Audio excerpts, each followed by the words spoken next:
Hey everybody, it's time for the Wednesday show. What the heck is this one going to be about?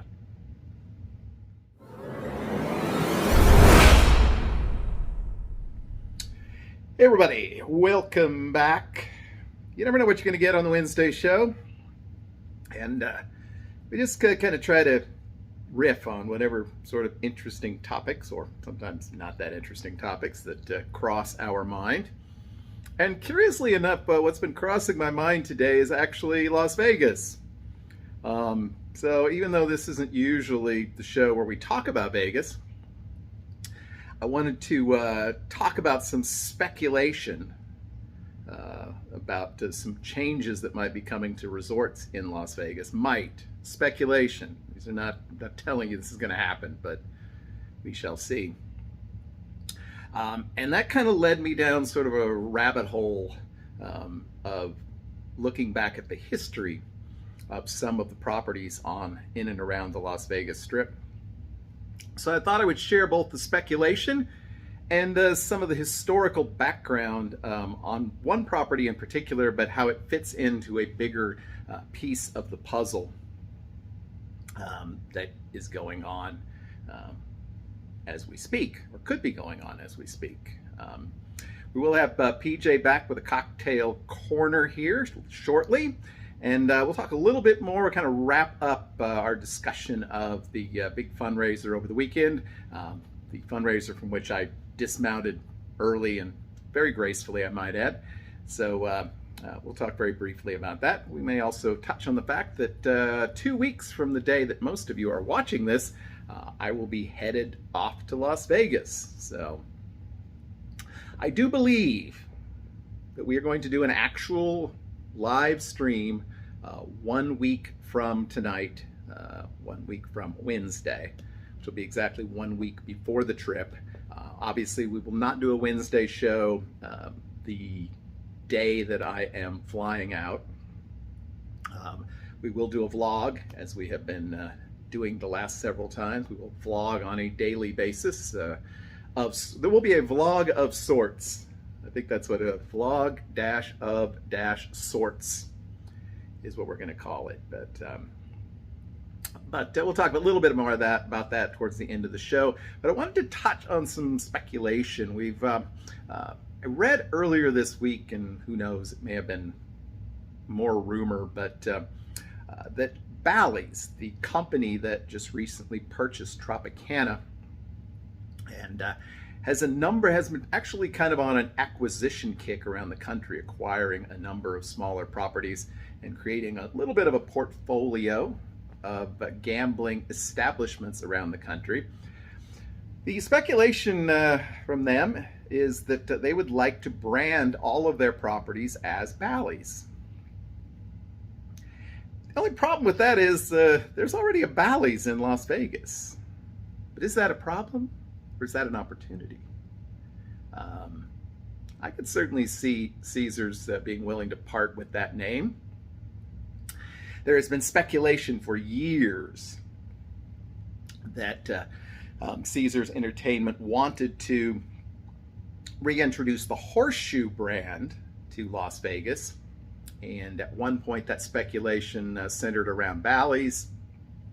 It also centered around a grand project that at that point would have involved Harrah's, Flamingo, and Imperial Palace, because it was that long ago. And for various reasons, partially because the economy tanked in the late 2000s, as opposed to the 2010s, but the late 2000s, and a lot of those sorts of ideas kind of flew out the window. But it got me, the other thing that we've heard, the interesting speculation is that the property Bally's itself might be sold. And one potential buyer, which I think has made no secret of the fact that they would like to get back into the Las Vegas market, preferably on the Strip, is the Hard Rock brand. Now, of course, we just recently lost the Hard Rock Hotel and Casino in Las Vegas, not even 2 years ago. But that property wasn't actually affiliated with the Hard Rock brand nationwide. But there are a number of Hard Rock casinos around the country, some very impressive ones actually. And I said, there's no question that they would like to get back into the Las Vegas market. Could Bally's be a point of purchase? It's always been curious to me. I don't know how that would work because there's so much sort of common ground between Bally's and Paris, though not as much, I think, as there used to be. So could we see the Tropicana be branded as the new Bally's? The Bally's being branded as the new Hard Rock, and of course the old Hard Rock being branded as Virgin. And like I said, we do know that Caesars continues to say they have plans to sell a Strip property, and that would certainly fit the bill. The interesting thing about it, though, it kind of breaks up the Caesars monopoly on that side of the street, all the way from Planet Hollywood up to Harrah's. So I don't know if they would want to do that. It would seem like it would make more sense to sell Planet Hollywood, but we'll see what that brings.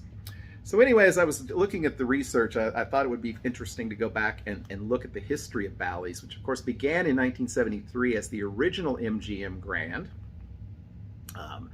built like the second MGM Grand by Kirk Kerkorian, and at the time it was the largest hotel in the world, displacing the old International / Las Vegas Hilton in that role.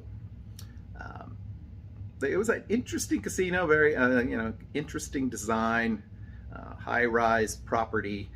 They featured for a long period of time the popular, at least at one point, South Florida gambling game Jai-Alai, spelled Jaialai.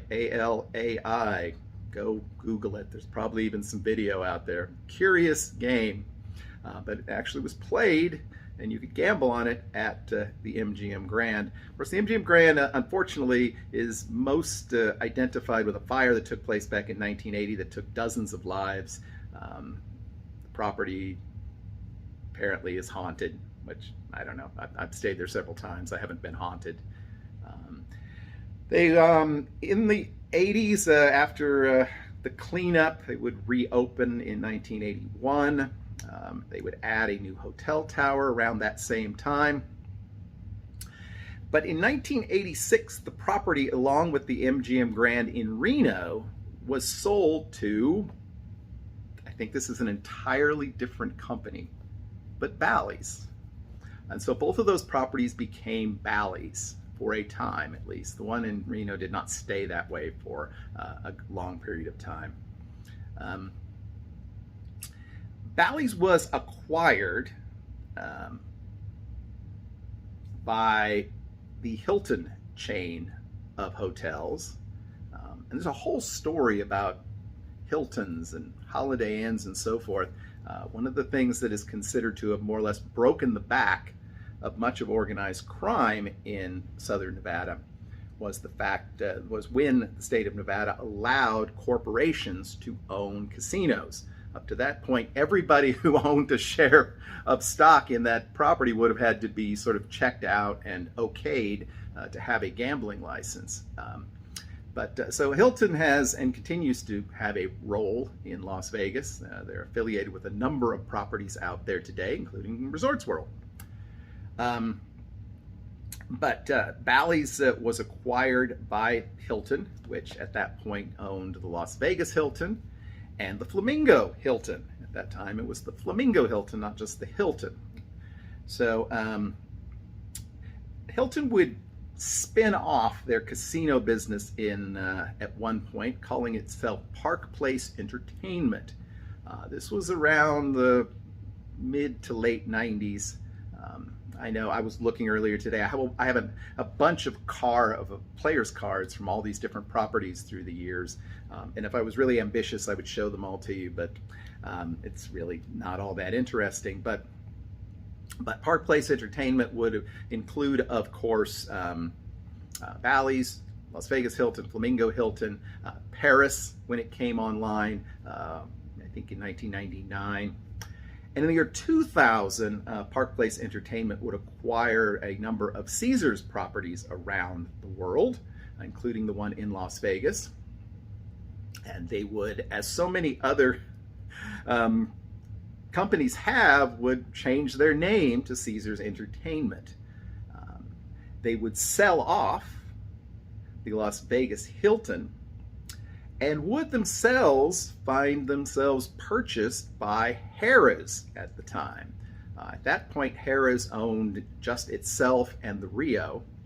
Obviously, the acquisition of the Park Place properties sort of integrated all that. Harrah's was one of the first major properties to integrate their slot play so that you could have one card and it would work at a whole bunch of different properties. So, and of course, in the years to come, you would see Harrah's change their name to Caesars Entertainment and acquire Imperial Palace, Barbary Coast, which they would kind of spin off into kind of a separate entity for a while as Bill's Gambling Hall, but then of course it would become renovated and become the Cromwell, and also acquired Planet Hollywood. And that's how you have the sort of portfolio of properties that they have to this day.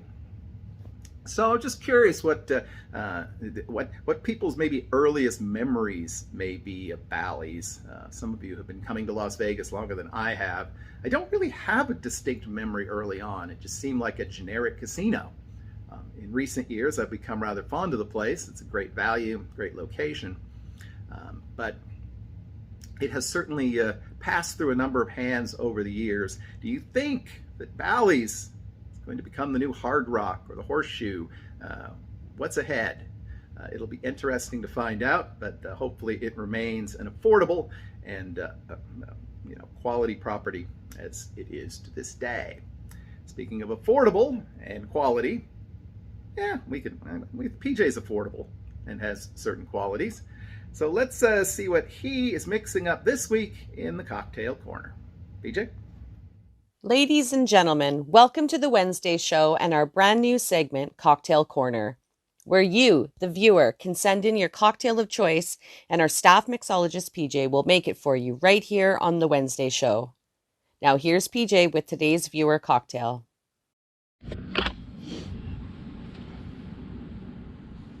All right, this is for the GoFundMe for my friend Andy and Simone. We're going to be making a Miami Vice daiquiri for Simone and a pina colada for Andy, but I'm going to combine them into one glass because a Miami Vice daiquiri is half pina colada. So first thing we're going to be doing is making the pina colada. We need 2 ounces of white rum.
I hope this works.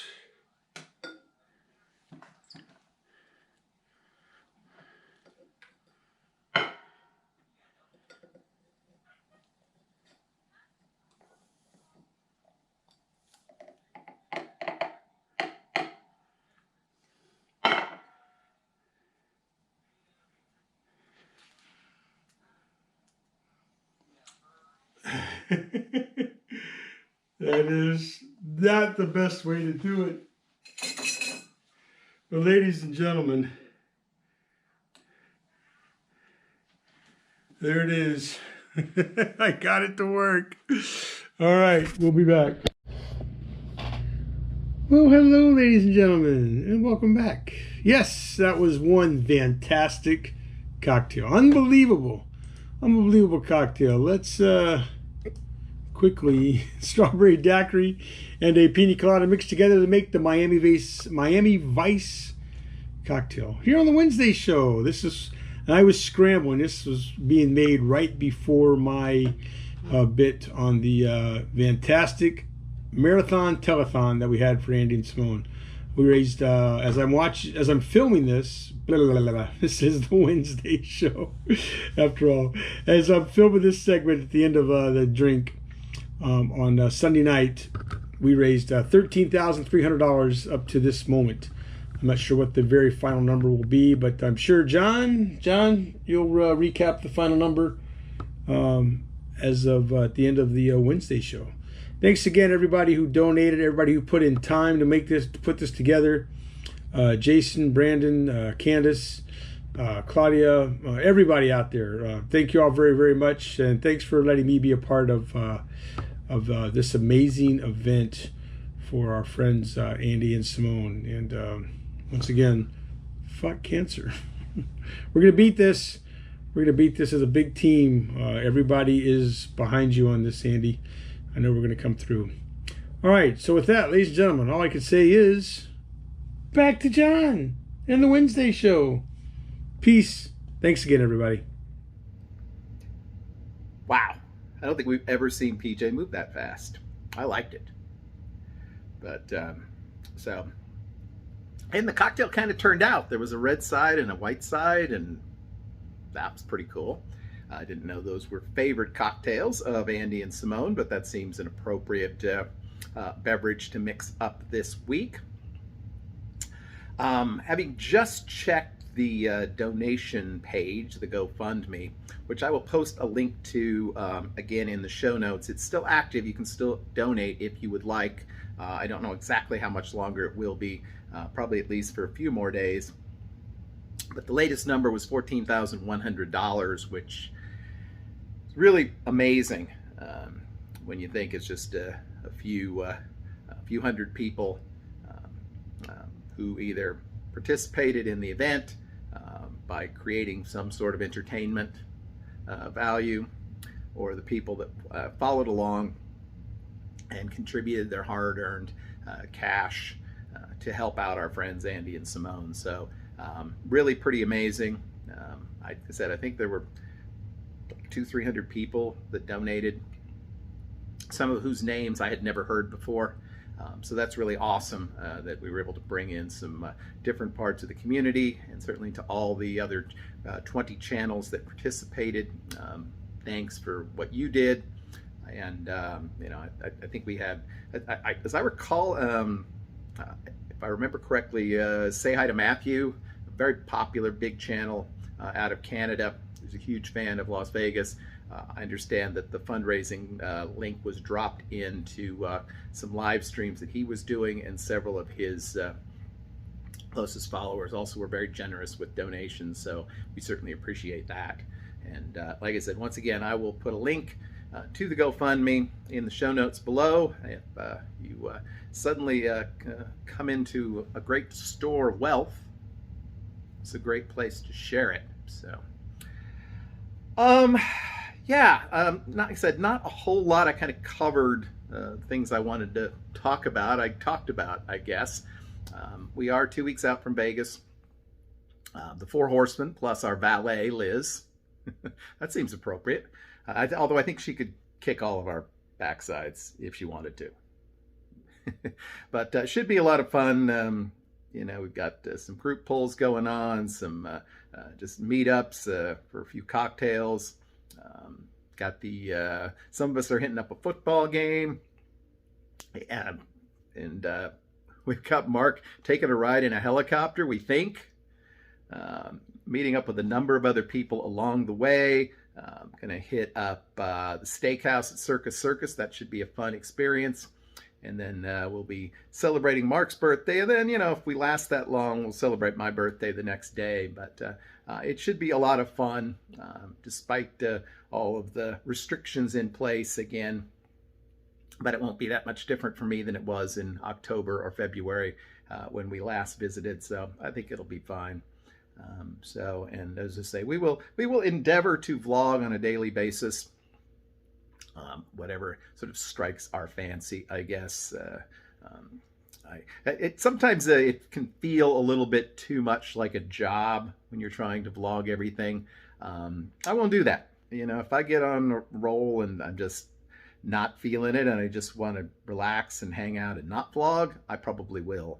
But we'll see some highlights of what I do along the way, and we'll definitely recap what happens on a daily basis, and hopefully it will provide some entertainment, particularly for those of you who may not be able to get to Vegas. For those of you who are going to be in town over the Labor Day weekend and beyond, we certainly look forward to meeting you if we haven't, or meeting you again if we have. So it should be a good time. As I say, probably going to do a live stream next Wednesday. I'll make a decision on that for sure in the next couple of days and do a thumbnail. And we will do a Vegas Weekly this week, which there's a fair amount of Vegas news that I didn't cover today.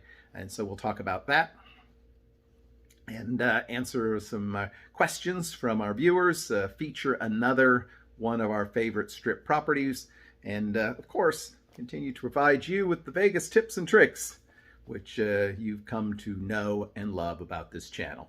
So until then, I hope you have a great, lucky, and healthy week. We will see you all again real soon. Bye-bye.